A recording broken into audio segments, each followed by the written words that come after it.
I tried to meditate, but I just ended up falling asleep. Feels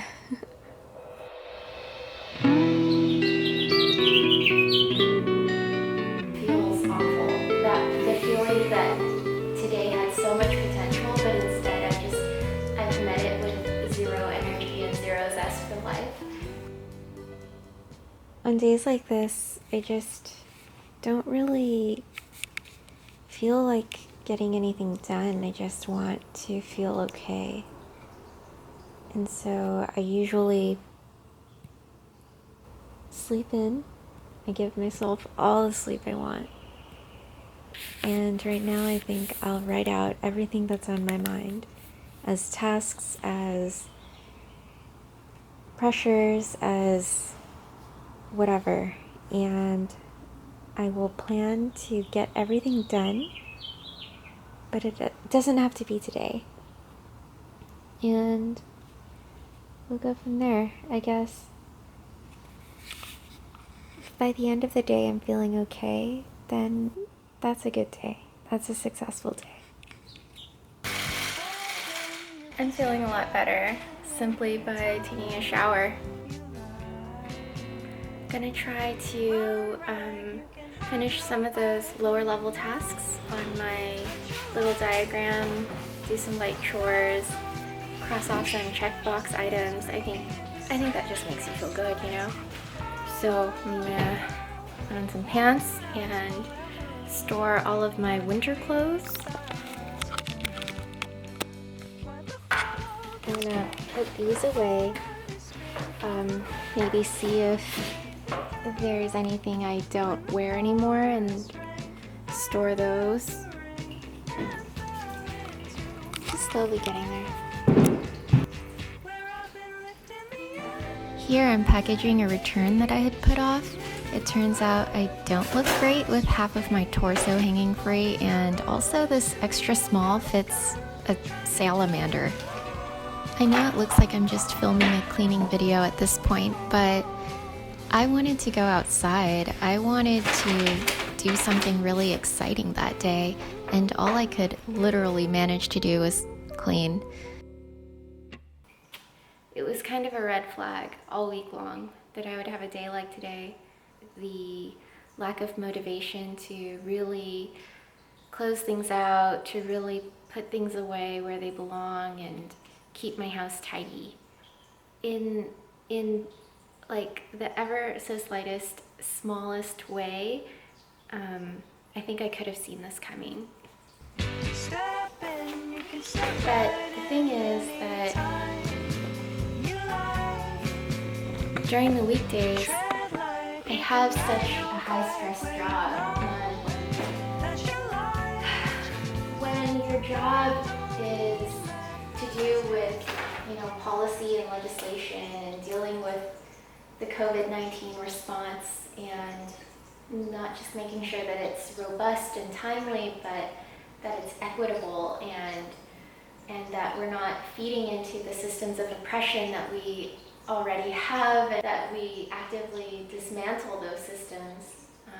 The last thing that my work asks of me is to take care of myself. We pay a lot of lip service to self-care, but I could definitely do a lot better to understand that, I'm gonna have to pay for it sometime, and sometimes that looks like a beautiful free Saturday spent picking up the pieces of a crumbling week, and it's spent with really low energy and just in a funk. And I think that feels awful, that the feeling that today had so much potential, but instead I've met it with zero energy and zero zest for life.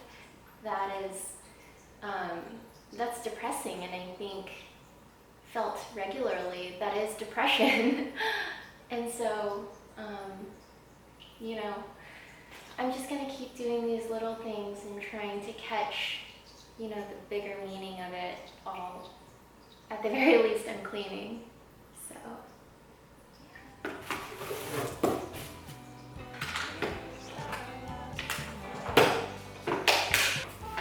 This is a bag that I kept, and miscellany.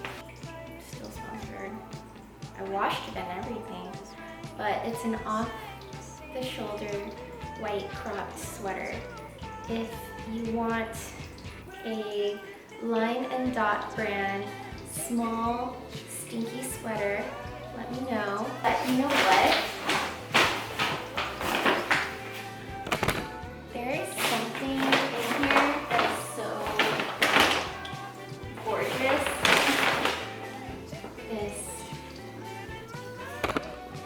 I coveted this dress at Zara when it was on display in the windows, and I couldn't find my size in the store, and that was probably for the best because I didn't want to buy it full price.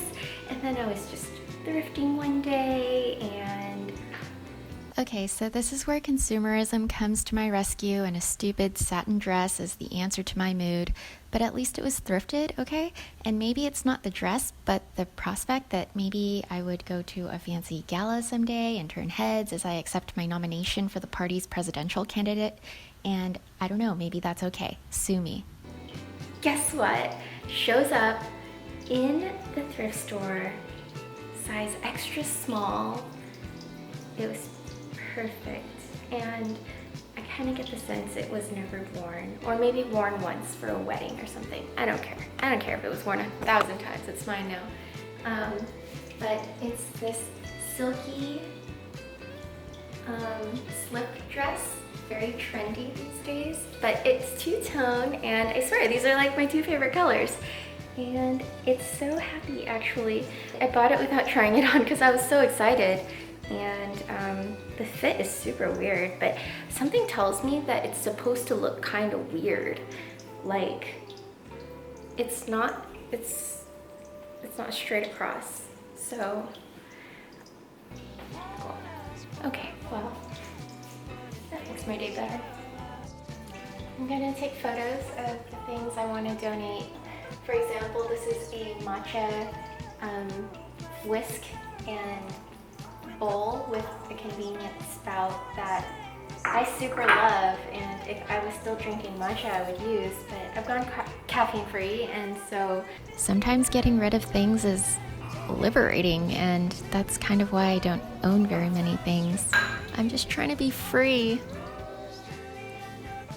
okay, finally I have some electronics that I need to clean up, and then I'm going to tackle my drawer of our little cabinet, which is the top drawer. I have a ton of paperwork. It's mostly filled with paperwork, and it's 2020. We may be suffering from a global pandemic, but nobody needs paperwork anymore.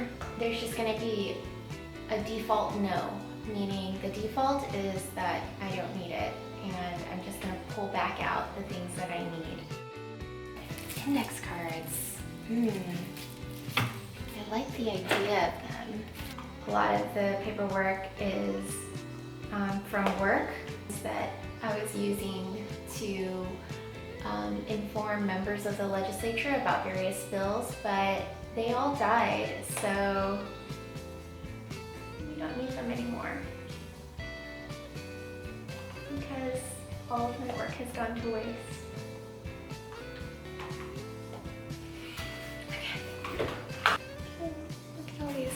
Illustrations. I also made this pretty nifty one. It's a cup, it's my cup, and if it's flowing, then it's gonna naturally overflow into other people's cups. And I was reflecting about how I'm always overexerting myself to pour myself into other people's cups. But if I just focused on filling my own cup, then the overflow should be natural. And I think I'm still very much working on that. So that was how I spent my day.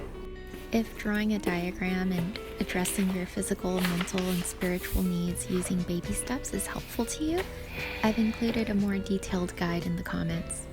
But all I really wanted to convey was that the key to getting out of a funk is loads of self-compassion. Love yourself unconditionally, and then use that love to be self-aware, to reflect, and laugh. If you are in a funk, I want to remind you that it gets better.